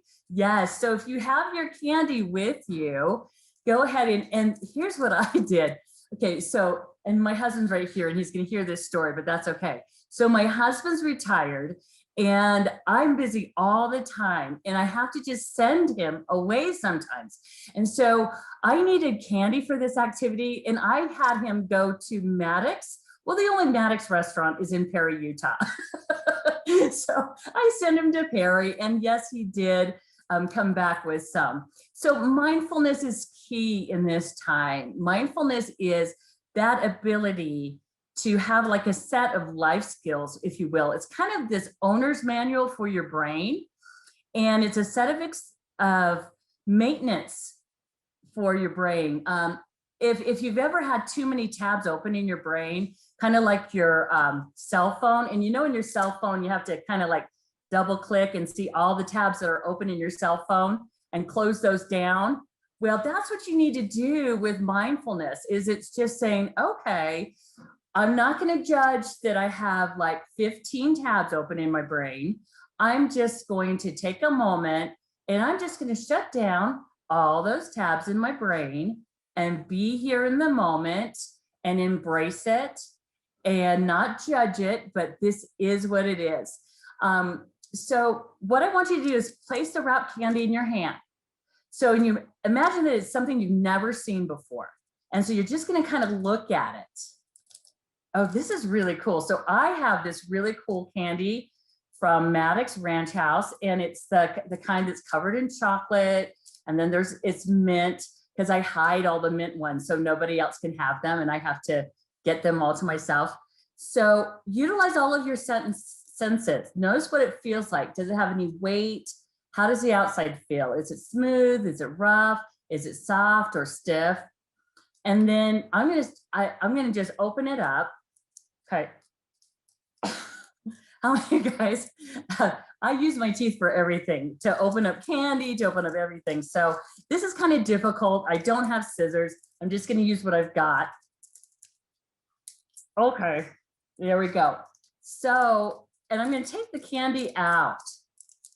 And then look at your candy to see, what do you notice?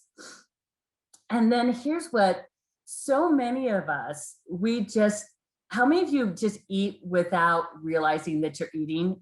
You mindlessly eat. You don't mindfully eat. So when you take some time to do that, I'm going to put the candy in my mouth. Oh my gosh, this is a party in your mouth. You've got the chocolate, you've got the mint. It's like having mint chocolate ice cream in your mouth with a lot less calories. It's wonderful. And then I'm just going to continue. I didn't put the whole thing in my mouth, but what this exercise does, and this is something you can do with your kids, and they really love it, because what happens is your kids have so many tabs open in their brain, and they don't realize that they can only focus on one thing at a time. You can't focus on everything all at once. And so you've got to slow it down and just focus on those things, because what you're basically doing with this exercise is you're teaching your kids about attention, self-regulation, and you're checking in with your internal and your external experience and how you interact with the environment. And every day we're learning how to meet our everyday experiences. And we have a lot longer timeline than any of our students do. Our students have not had a very long timeline. So think of their timeline as the number of experiences they've had in their life. Now, we've had a lot more to draw on. So they need to give themselves grace, just like you need to give yourself grace. And make sure that you start acting instead of reacting. So I love this exercise. It's something that I do a lot. It's super easy, and it involves candy, which is always great. Okay, I wanted to give you guys some deliverables, things that you can use. This is something that is on our website. A couple of years back, I had one of my dearest friends, Christy Walker, in my office, and she looked at my pillow that I had that said, "Brave the Day." And she said, "Oh, that's a really cool pillow." We got to talking, and this came out of a conversation about a pillow. So this is the Brave Today campaign. On the left is the ABC, just a real simple approach to getting someone to be regulated in the moment. Most of us don't really ask what we're feeling. We don't really name what we're feeling, and then breathe. If you're doing anything with your kids and you've got a kid that's dysregulated, having a really tough time, what they just need to do is go back to the breath. You go back to the breath because that's what gives the kids the ability to just calm down. And then you connect them to something. And so that's for the littles. I use ABC for the secondary students as well. And then the Let's Be Brave Today is something that's a little more in depth. It's another way to promote emotional regulation skills. And we have, and I can probably, I'll put this in the chat where you can find this, or Amanda can find it. It's just on there. And so for the brave, and I give this to teachers all the time. I say, you know, you can be brave. You've got this, and you just need to break it down. So if you are in a situation where you're dealing with a lot, I want you to know that you need to breathe first. And there's a way that you can breathe called paced breathing. And that's one thing that I do with my folks a lot. It's, and then you relax, ask, well, what are the facts? What am I really feeling? Validate, confirm your emotions, identify your experience, and then engage. So what are my next steps? Who can support me? One thing that I did, and I started this with Amanda, is the Never Worry Alone campaign. And we created some coping cubes that we're going to get out to each and every one of you once we're able to. But I think that's the thing that's really key, is we want grief to be so perfect. We want our life experiences to be in a straight line. So as John Lennon said, life is what happens to you when you're making other plans.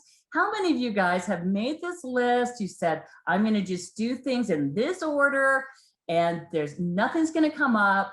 And then you're driving to work and your child in the back seat throws up, or something happens, life happens. And when it comes to grief, folks, what I want you to do is not look at how we want grief to work, but notice how grief actually works. And how it actually works is, this isn't tangled string. This is barbed wire. And barbed wire, when it's all mixed together, is a lot to deal with. So I'm going to read you a couple quotes, and we're going to follow up with a couple of experiences in the end. But one of my favorite quotes about grief comes from Molly Fumia. And she said, grief is a journey, often perilous and without clear direction, that must be taken. The experience of grieving cannot be ordered or categorized, hurried or controlled, pushed aside or ignored indefinitely. It is inevitable as breathing, as change, as love. It may be postponed, but it will not be denied. So when I talk to people about grief, I say it waits, and it'll wait for you. And it'll be there in the sidelines. It'll be there kind of as the background noise or the background music as you're going through your day. And you don't really notice it, because most of us, as we're grieving, we vacillate between being kind of in a trance about it and being angry about it, or just saying, you know, okay, I've got curse words in my mind right now, but I can't on this particular platform curse about it. But that's something that I think comes to mind, I think, for most of us. Annie Lamott is my favorite author. She has a son named Sam that was born on August 29th, 1989. My son, Jonathan, was born on August 29th, 1989. So for a gift to John, I took him up to Seattle to see Annie. And she's been in recovery for 30 years. And my son's about to celebrate his 1 year of recovery on May 9th.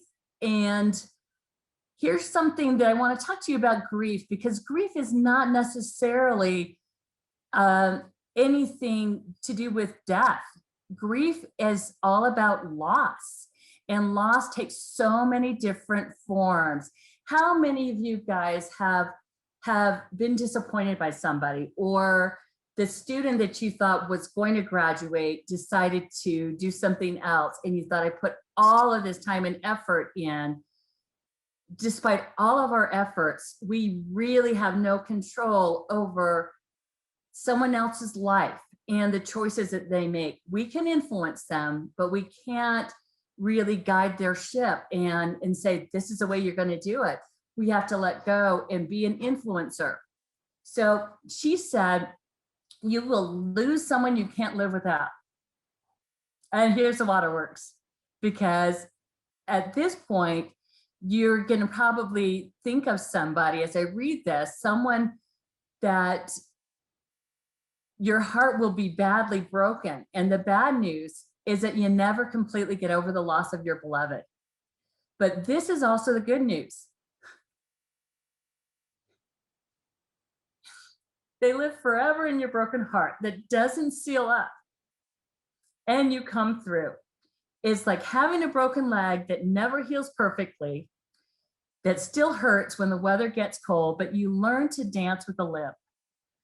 Death is probably one of the most natural and inevitable of human events, yet none of us is prepared for the loss of someone close to us. Even if we know that they may die, that they have a terminal illness, and maybe you've been on hospice with them, and when they finally die, when that happens, there's nothing like that. When we discuss grief, it's important to understand that grief is universal.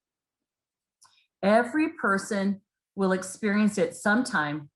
So it's universal because everyone's going to experience it, but it's unique.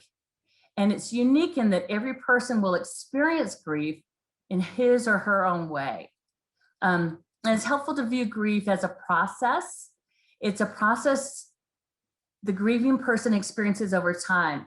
So we use this term of mourning to describe both our individual and our collective reactions to loss. And this is seen in our traditions, religious and cultural responses, and personal experiences. And then we use the term bereavement to describe the state of having suffered a loss. Okay, so this is a model that was developed by Margaret Strobe and Helmut Schutt, and it describes the healthy grief process as being composed of three elements: your loss orientation, restoration orientation, and then the oscillation back and forth. You know, it's not a real fluid process. It's kind of like if you look at loss orientation and restoration orientation, and it's a ping pong game, you're kind of doing a ping pong between both states and vacillating in your everyday life experience. So sometimes you have pleasant feelings and sometimes you have unpleasant feelings. So I think that's one model that I use, but the model I like to use the most is this model that I have from Dr. Cathy Supiano. And it's about the upright triangle and then the tippy triangle. The tippy triangle is kind of upside down. So in equilibrium, you're this upright triangle. Then you have this precipitating event and it just flips you into an upside down triangle. You have these tried and true solutions and you have a fork in the road. So you either avoid the problem and your need to change, you attempt to just, you know, man up, strong arm it, do whatever you need to do, or you work hard at inadequate solutions and you continue to be this upside down triangle. Or what you do is you acknowledge the problem and the need to change, and you never worry alone. You turn to others because grief is meant to be shouldered by multiple people. You turn to others for assistance and you discover new ways of living or thinking. And then you're not the same triangle at the end. You are this new equilibrium as well as growth. And I'm looking at my time. I promise I'll just take the last 10 minutes. But I was doing a presentation and someone in the audience said this quote, and it was so incredible that I went, oh, and I stopped the whole presentation and I said, wait a minute, I need to write that down. And so I wrote that down, made a slide, and put it in the slide deck as I was presenting, because it was this inspiration to me that there's no comfort in the growth zone. There's no comfort in the growth zone, really, but there's no growth in the comfort zone. So I just want to pause for a moment because this is only a 30-minute presentation on grief, something that usually takes me about 8 hours to explain, but I had to encapsulate and just break it down to the Reader's Digest version, or just the the main points. This is one of them. And I want to change the direction, change the trajectory, because when you're grieving, there are people that need actionable things to do. You know, it's not a comfortable place to be. And so most of what I do is I practice helping people be comfortable with being uncomfortable. Because if you've ever been in a crisis situation, and I've been through several during the pandemic, and you have to figure out how you can be comfortable with being uncomfortable. But it really speaks to the fact that you need to have a relationship with yourself. And this is something that over the course of the last couple of weeks, Amanda and I, and also Julia and Nick, got together and we said, what can we give as a gift to our wonderful mentors so that they can recognize, one, their incredible worth, that what they do is absolutely priceless, that what they do is so amazing.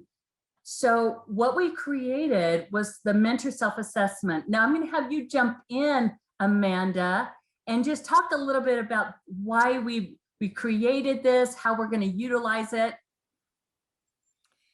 So it was created when a couple of mentors contacted me while they were dealing with the loss of a student. And it made me realize we didn't have anything formal or that I could, you know, it was actionable, like Cathy said, that I could immediately send out to them. So it's in a response to that, and something that I just think, will hope will help us with our general self-care and mindfulness, just as we're moving forward, as we're mentoring students. This is a PDF I will send out with the follow-up email. And, you know, you're welcome to contact me anytime if you need a fresh copy. And it's page 2 has a list of Utah resources as well as national resources if you need some additional supports. Well, thank you so much. And if we relate this back to that tippy triangle and the triangle, and I'll go show you that graphic real quick and then we'll get back to it. So if you look at this triangle and then you go ahead and say, okay, I'm going to break this down.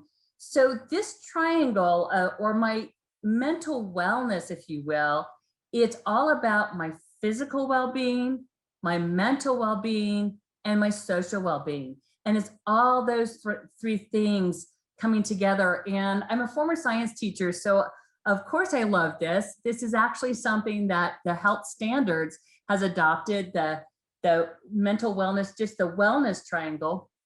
So I want to go through these with you. And physically, I'm here to tell you that your sleep, if it hasn't been disrupted by the pandemic, then I want to talk to you because I want to know what you're doing, because my sleep has been completely disrupted. And then you talk about just kind of the activities of daily living, eating, nutrition, sleep, avoid tobacco, alcohol, harmful drugs, regular checkups, the dentist, I keep my body hair and teeth clean, all those things. Mentally, this is why I put in next to that is, am I talking to myself like I would talk to my best friend? In terms of how are you talking to yourself? Do you feel good about yourself? Are you really hard on yourself? Are you giving yourself self-compassion? Because we give compassion to our best friends, compassion to our students, but are we giving ourselves grace? We are in something that, guys, this happens like once every 100 years. I mean, we just happen to just roll the dice and here we are in a pandemic. So please be really kind to yourself. Socially, how have you adapted to this social environment of Zoom learning and all of that? It's, I mean, something to really think about. Do you say no to things that make you feel uncomfortable? And then what we did is we had you create your health triangle. So you just tally up how many things you're doing, yes or no, and then you just put it on the chart and then create your triangle to see if it's balanced, if it's not, where can you make adjustments? I'm going to just end by just talking to you about why I put trust the process. This is my mantra. I've got two: never worry alone and trust the process.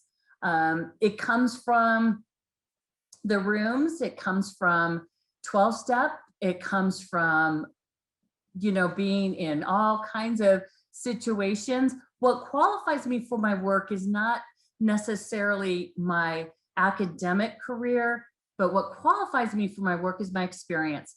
That's what you're going to give to your mentees, the folks that you work with on a regular basis.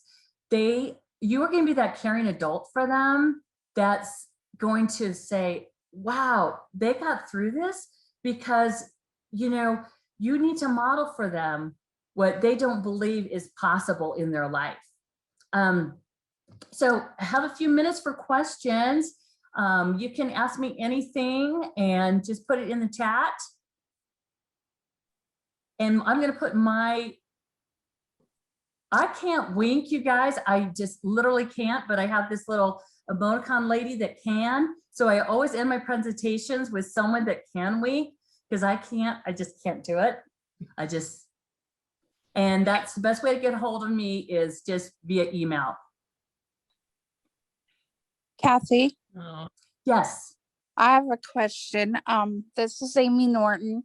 I have a student who is going through a really hard time. Not to get in a lot of details, but her dad abused her older sisters, found out, and he killed himself. Okay. So she is having panic attacks. She's having, she's going to a therapist, but she's not taking her medicine. She hates her dad, but loves her dad. Her sisters told because they didn't want her dad to do that to her. So my question is what do I tell her about her dad? Do I tell her to love him? Do I tell her to hate him? Do I tell her to feel those emotions? So what she's experiencing is complicated grief and really an ambiguous loss, because here's what happens. And I'm going to be real frank and honest with you. When I deal with a lot of people grieving and the grief kind of brings relief, they feel guilt over that, because they don't realize that and I don't know how old your student is, and I don't know how fresh the loss is, but 2 years, 2 years, and she's 17. Okay. So that really developmentally happened at a really crucial time in her development. And so what really happens is developmentally, in some ways, she still may be 15 with this loss. And it's going to take her some time, and it's probably going to take someone that's going to have to, in terms of counseling, I would really recommend that someone could help her guide her through that journey, because, and I don't know about anything if she was abused, and we don't need to in this forum go into that, but the fact of the matter is it is going to be a journey for her. And when we talk about the process of grief, it's not like Elizabeth Kubler-Ross, that all of those stages of grief happen all at once. I mean, they're going to be all over the map, and she's going to be all over the map, but she's going to need support, and she's going to need somebody to validate her experience. And I would recommend that it be there's several loss groups associated with the American Foundation of Suicide Prevention. Caring Connections out of the U has some really great grief groups. What we're doing right now across the state is training trainers. Amanda's going to be one of our trainers in just the grief process specific to suicide loss, because it is unlike any other loss. Because first of all, when someone dies by suicide, do you have everyone in your neighborhood coming over to the house with casseroles and doing the No. laundry and you don't, right? Mm-mm. So you need people that have been in that space, that have that non-judgmental stance, that are able to just, you know, hold space for that individual as they go through what they go through. You know, because when I said it's universal, grief is universal, but it's so unique, and especially for our young people, and especially with siblings, because each one of those siblings is going to have a different grief reaction. They're not going to have, it's like they had a different dad. They all had different dads. Yeah. So they lost different dads. Exactly. Thank you so much. Oh, you bet. You bet. So can I give them a homework assignment? Okay. I want you to look at that wonderful handout that Amanda developed. I am so jealous of how Amanda writes emails. I looked at the email that she sent out to y'all and I thought, oh my gosh, it's all here. I need to make a template of how she emails y'all. So take that and give that to your kiddos and give them something actionable. And this is a great deliverable where they can say, okay, where am I off? And, you know, like that tippy triangle, where am I just like out of balance? And kids can relate to that. Thank you, Miss Cathy. Sometimes I feel like I write books and then I send out an email and I'm like, oh man, I feel so bad, but they seem to be received well. So thank you. We've had a couple questions about copies of your slide. Can I send out a PDF of your slides? Well, the PDF I sent you yesterday is different. So let me send you the new PDF because I added a few things and because you can do that and realize, guys, you can always change. That life happens and you can make things happen and it's okay to adjust and live into the answers. Thank you. I agree. I think that, you know, we're preaching to the choir with the adaptation and the flexibility. I think that's one of the best assets and skills our mentors have, is that they can, you know, bend and ebb and flow as necessary and help their kids learn to do the same. I love the quote, you know, that there's no comfort in change.